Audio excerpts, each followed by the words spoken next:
Here's integrated 3 is problem number 7-61.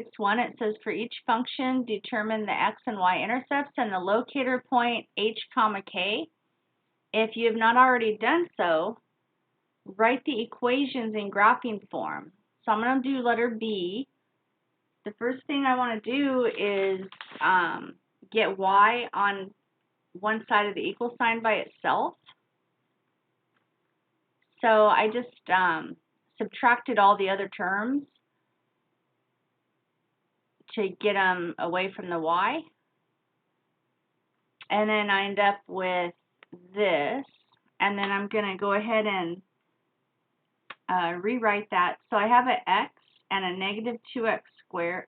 Sorry, I have an x squared and a negative 2x squared. So that gives me negative x squared. And then I have a negative 2x and a 4x. So that's going to give me 2x. So that's pretty simplified.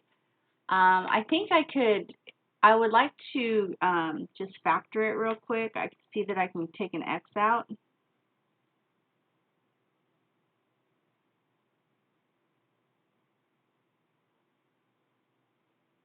So did I do that right? This times this equals this, and this times this equals this. Yeah, so the reason I did that is because it makes it easier for me to find all of my intercepts.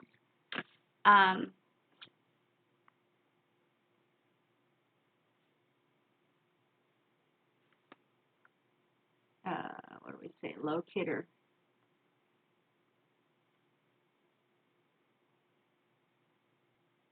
The locator point is going to be the vertex because this is a parabola. So my x-intercepts are going to happen, there we go. My x-intercepts are going to happen when y is 0. So if I plug in, if I say like y, if y is 0, and I use a zero product property, I would get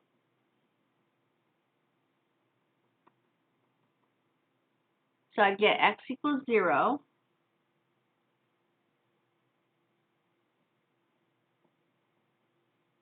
or x equals 2. And we know y is always 0 at the y-intercept. Okay, and then so, sorry, at the x-intercept. And so on the y-intercept, that's when x is 0. So I can plug in 0 right here, like negative 0 times 0 minus 2. Well, that 0 right there is going to zero everything out. So we're just going to have 0, comma 0.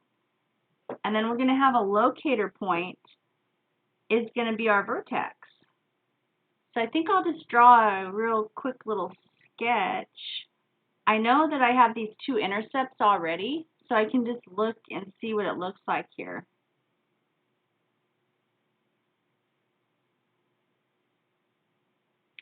So this is 2 and that's 0, and I know that the vertex has to be halfway in between the two intercepts, and it's y, so we know that the vertex is going to be like x, the x value is going to be 1, and we don't know what y is yet, but we can just plug it in maybe right here. If I plug 1 in right here, I get negative 1 squared is just negative 1. And then 2 times 1 plus 2. So negative 1 plus 2, that gives me 1. So that means the vertex is right here. And it must be a downward facing parabola. I wasn't asked to graph it. I was just asked to find the locator point. So there it is. And then I see that it's a downward facing parabola. And I know that graphing form is y equals a times x minus h squared plus k.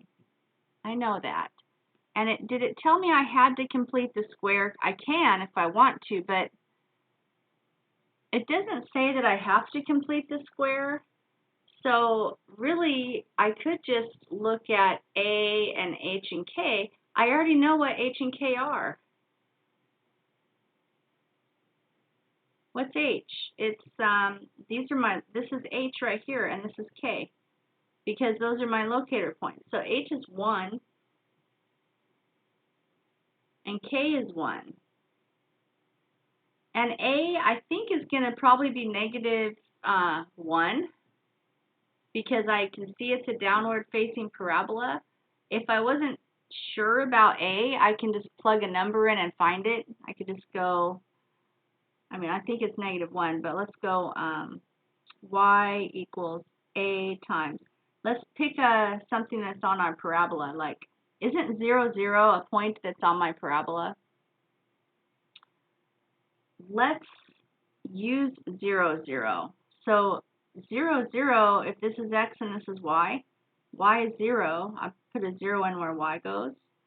And then x minus h. So, x is 0 minus, and I know h, what's h? 1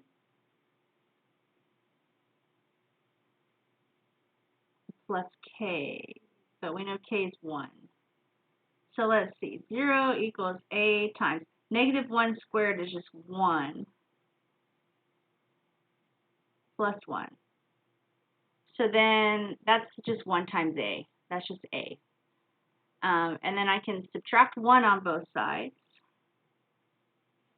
And I get negative 1 equals, well, that's just a. A is negative 1. So I thought it was just by looking at it, but